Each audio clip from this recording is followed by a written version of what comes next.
You can only imagine the studio calls about this woman behind the scene. Like, I had no idea what I was auditioning for when I auditioned. And our lead actress hates our film, our actors, our storyline.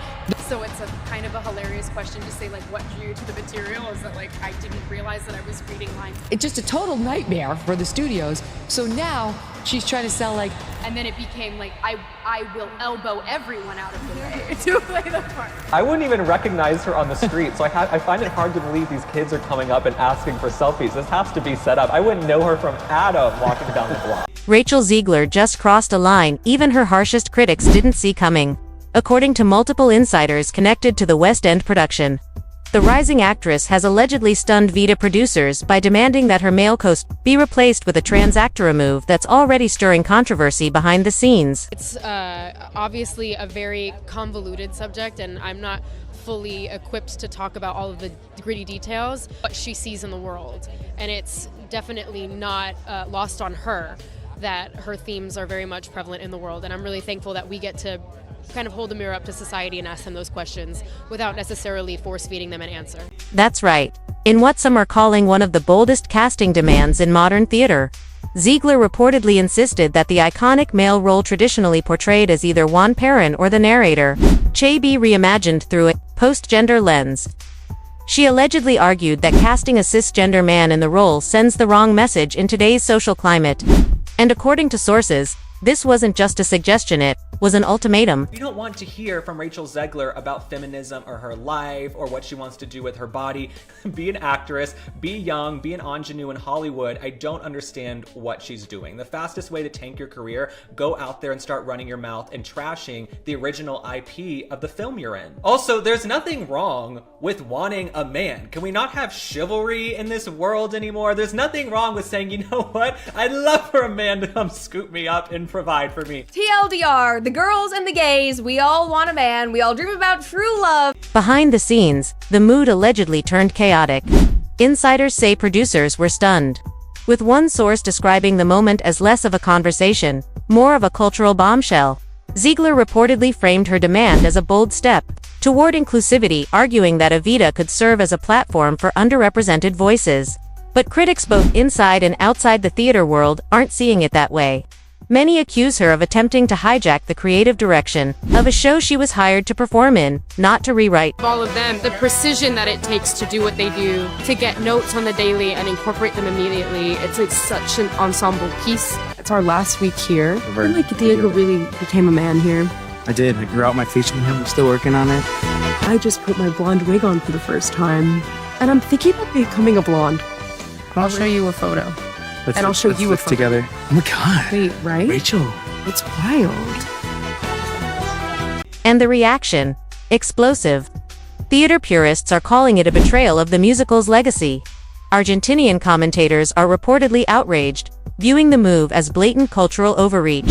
Even some progressive voices have begun to speak out, saying the decision feels performative, more about Zegler herself than genuine representation. So what really happened behind closed doors? And why are some insiders now saying the entire production is hanging by a thread? Stick around, because this story isn't just about casting anymore. It's about control.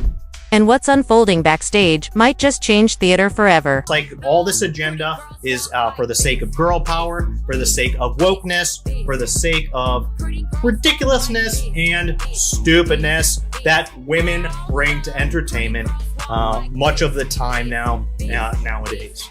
When all a woman really has to do is be attractive and don't screw it up.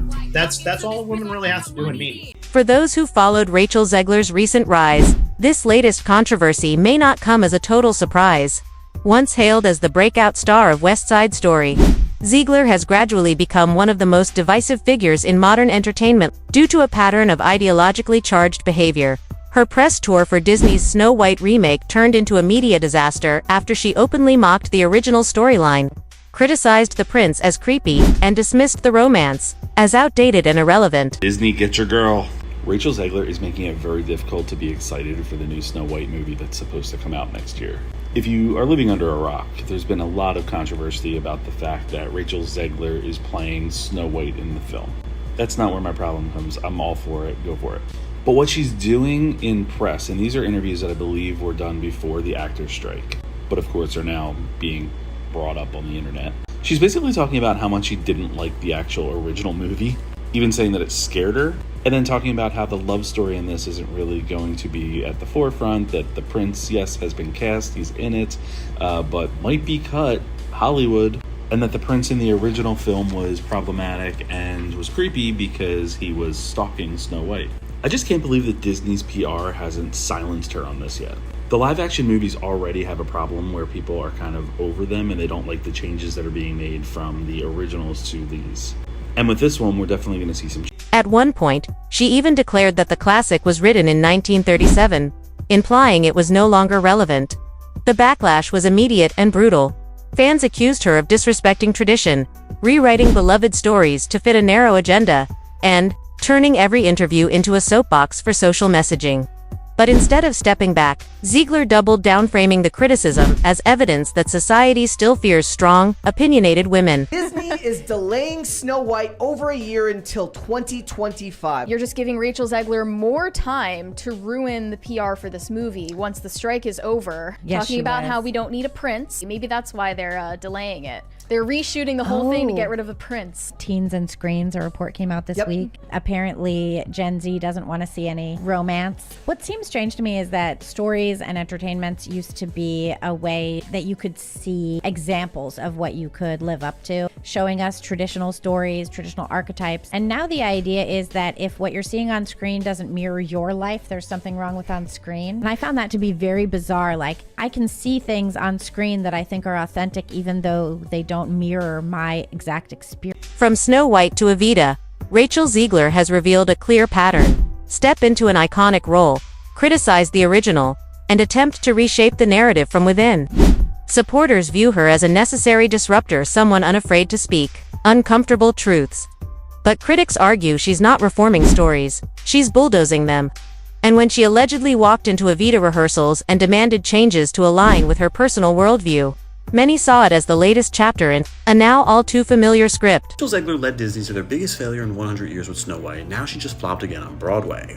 And before Rachel Zegler got started doing movies, she was actually a popular theater actress in New York City who was known for doing productions like Little Mermaid. That was a big reason she was able to beat out the other 30,000 actresses who auditioned to be in the movie West Side Story, which was her first performance. But that movie ended up bombing hard, where it only made $76 million on a budget of $100 million, and after marketing and ticket splits, it actually lost $120 million. But still, her director Steven Spielberg loved working with her, so he actually recommended her for Disney for the role of Snow White. The movie had a lot of hate going for it, the right calling Rachel Zegler too woke, the left saying that they didn't like Gal Gadot because she was an Israeli veteran, and also at the same time many people just being sick of Disney reboots. And it flopped hard, making only $200 million on a budget of $270 million, which means after marketing and ticket splits, the movie actually lost around $250 million for Disney. And now Rachel Zegler tried to return to theater to make a recovery, doing Romeo plus Juliet on Broadway, but the problem was ticket sales just weren't that good. With people calling the play just average, saying it was a bad attempt to get Gen Z interested in theater. And with that, I'm Charles Perrault. Please subscribe to learn something. But this time, the stakes were even higher, because this wasn't just a fictional fairy tale.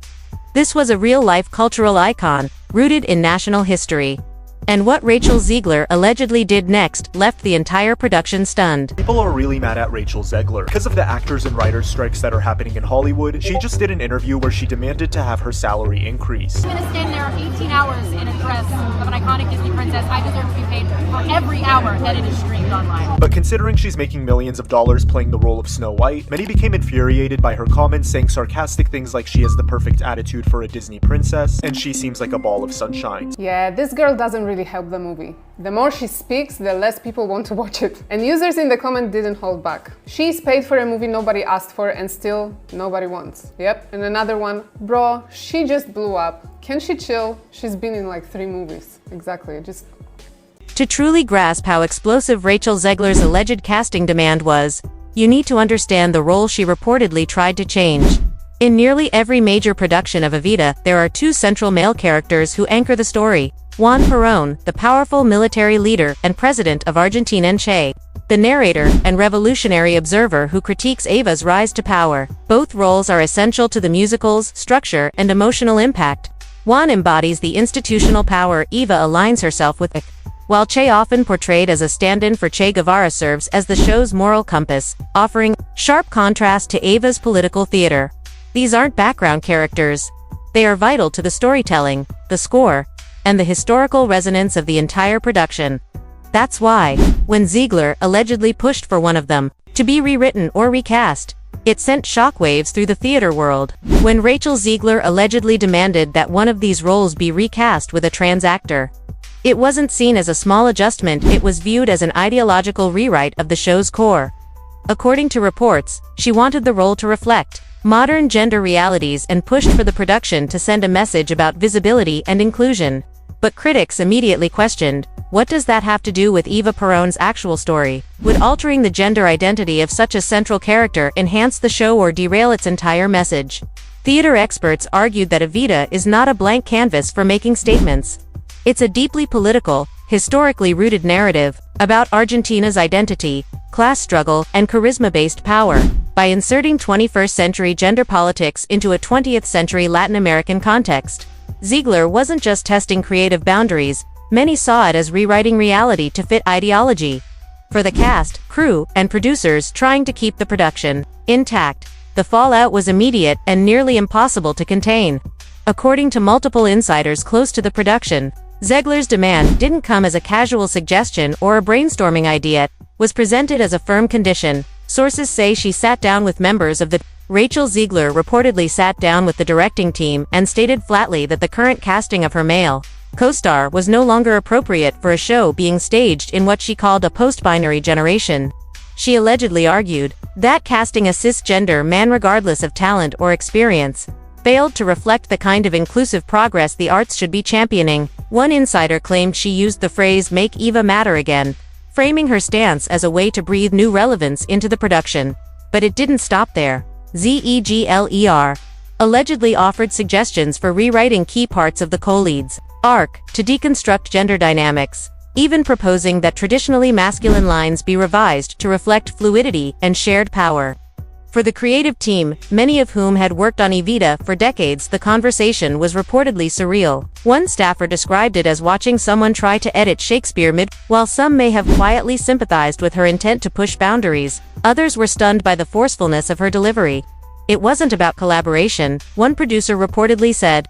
It was about transformation on her terms. The production, already walking a tightrope between honoring the original and making it resonate with modern audiences, suddenly found itself pulled into a culture war it never signed up for. And that wasn't the whole story.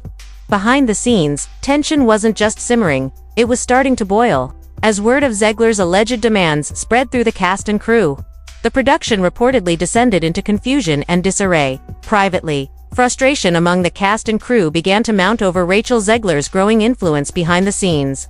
Some crew members reportedly referred to her as the showrunner without the title, while others admitted they felt intimidated, unsure whether to voice concerns or stay silent for fear of being labeled not. One cast member allegedly remarked, "We all want to be part of something forward-thinking, but this felt like we were being forced into an activist campaign instead of a theatrical revival."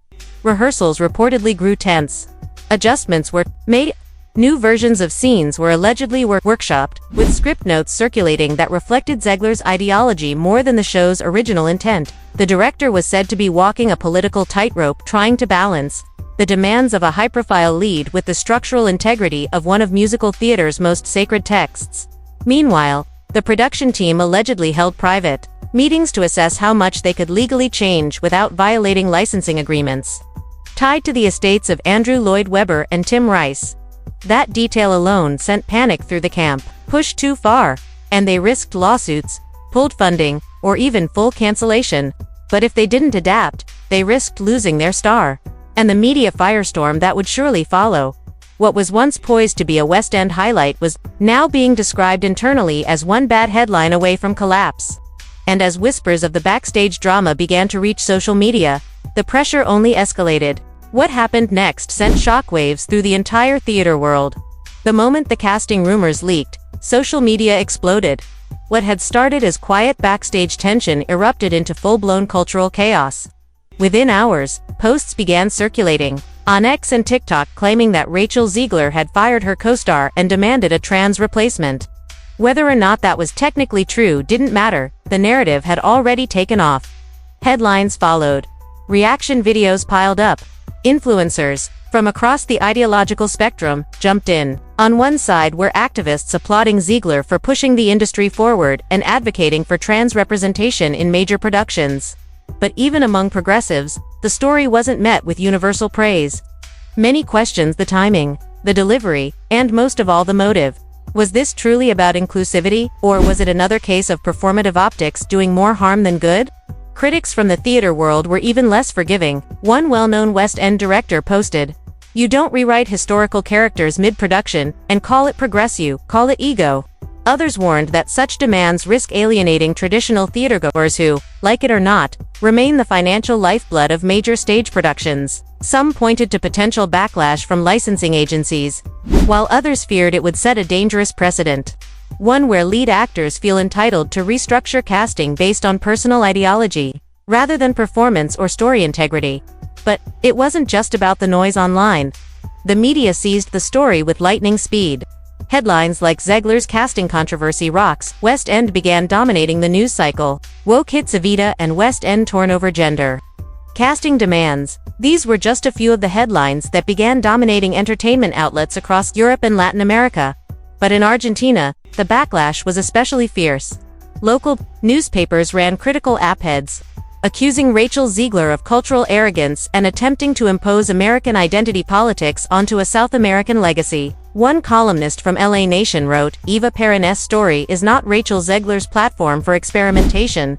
It is part of our national history, and she has no right to rewrite it for applause in London." The response wasn't just digital, it was deeply emotional. Online petitions began to circulate. Some demanded the restoration of the original male lead. Others called for Zegler's removal from the production entirely. Fan forums ignited with heated debate. Supporters argued that theater has always been a space for radical change and boundary pushing, but critics fired back, insisting there's a difference between innovating and hijacking. There's nothing brave about tearing down someone else's culture to feel morally superior. One viral post read. Meanwhile, ticket pre-sales for Evita started to reflect the growing divide. Some nights sold out quickly, as curious theatergoers rushed to witness the show at the center of controversy, but other dates lagged behind. Some longtime fans even reportedly requested refunds. A source close to the production admitted, "The numbers are moving, but it's chaotic. We don't know if this is a train wreck or a viral hit in the making." Backstage, the cast and crew were reportedly split. Some within the cast supported Zegler's vision. Others resented the chaos, frustrated that months of planning had allegedly been appended by a single demand. One actor, quoted anonymously, remarked, "If this show crashes, none of us will get blamed. Only she will. And maybe that's what she wants." Another added, "It doesn't feel like a play anymore. It feels like a political campaign." What was once a revival of a beloved classic had become a battleground, not just over casting choices, but over who gets to define culture, and just, when it seemed the controversy couldn't grow louder, another storm broke, this time from a place watching with deep concern. Argentina. What Rachel Zegler may not have anticipated or perhaps underestimated was just how sacred the story of Eva Perón is to the Argentine people. Eva isn't just a character on a stage. She's a national symbol, a controversial but deeply revered figure whose presence still echoes through Argentina's politics, art and identity.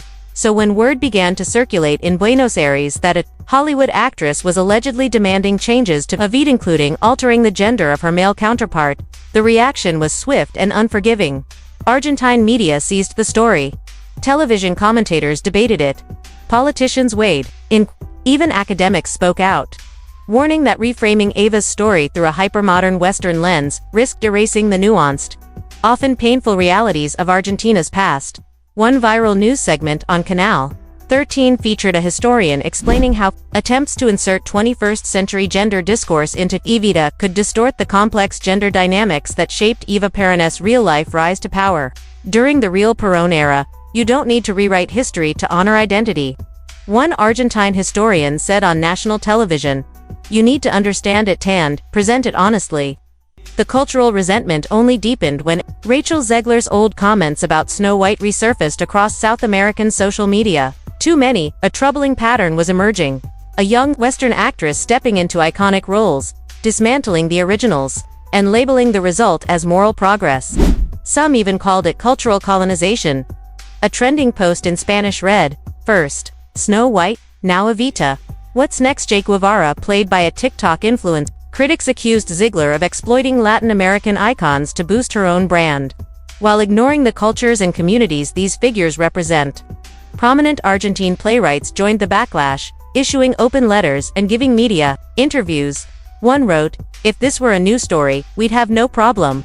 Cast whoever you want. But when you take our history and treat it like a blank canvas for social experimentation, you've crossed a line." Even some LGBTQ+ advocacy groups in Argentina cautiously distanced themselves from the idea. While they affirmed their support for trans inclusion in theater, they also emphasized the importance of preserving cultural and historical truth. Visibility matters, one group posted, but not at the cost of erasure. One activist told Clarin, "Visibility matters, but so does respect for the people whose story you're telling." At the center of it all, Zegler remained silent. No public statement. No interview, no clarification.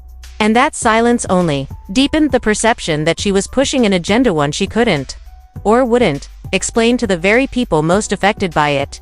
Meanwhile, the production team reportedly faced a cascade of logistical nightmares, international media pressure, licensing complications, letters from watchdog organizations, and even diplomatic meetings with cultural attaches. What began as a revival of a beloved musical had now escalated into a full-blown international incident, as the spotlight intensified by the hour. All eyes turned back to Zegler, watching to see whether she would double down or finally step back. But the fallout from this controversy may reach far beyond the Evita stage. According to multiple industry insiders, Rachel Zegler's alleged behind-the-scenes behavior is now raising serious red flags throughout both Hollywood and the theater world. While some still praise her as a rising star with undeniable talent, others are beginning to view her as a high-risk hire-an actor whose ideological rigidity can derail productions, fracture casts, and polarize audiences before the curtain even rises. Studios and producers have reportedly taken notice. One executive from a major streaming platform was quoted saying, "She has the potential to be the next Anya Taylor-Joy, but only if she learns how to work with the room. Right now, she walks in like she owns the script."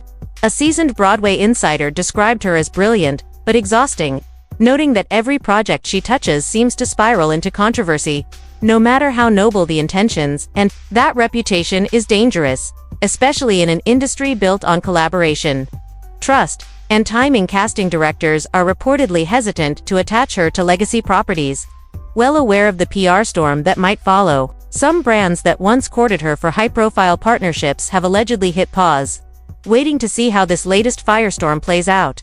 For Zegler, it's becoming a defining pattern, the star who keeps biting the hand that feeds her. The real question many are now asking isn't whether she weathered the storm, but whether the industry is still willing to hand her the microphone. With each new controversy, the list of directors and showrunners willing to work with her may be shrinking.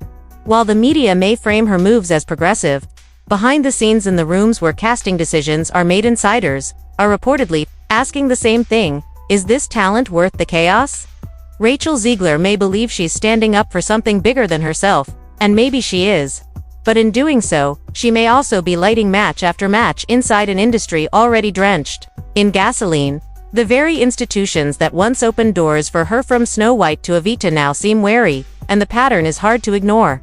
Take a beloved classic, challenge its foundations, reframe the story through a modern ideological lens, and brace for backlash. But this time, Rachel Zegler may have miscalculated, because Evita isn't just another role, it's a cultural monument. It belongs not only to theater history, but to the people of Argentina and to audiences who've cherished it for generations. Demanding a co-star be replaced to serve a political point doesn't look like inclusion to most viewers. It looks like ego. And if the backlash is any indication, the public's patience is wearing thin.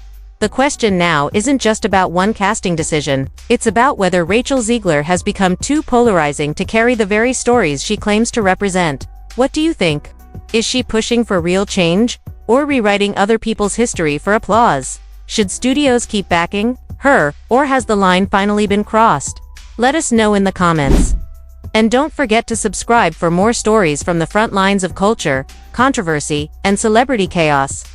Turn on notifications, because the next headline might be even messier than this one.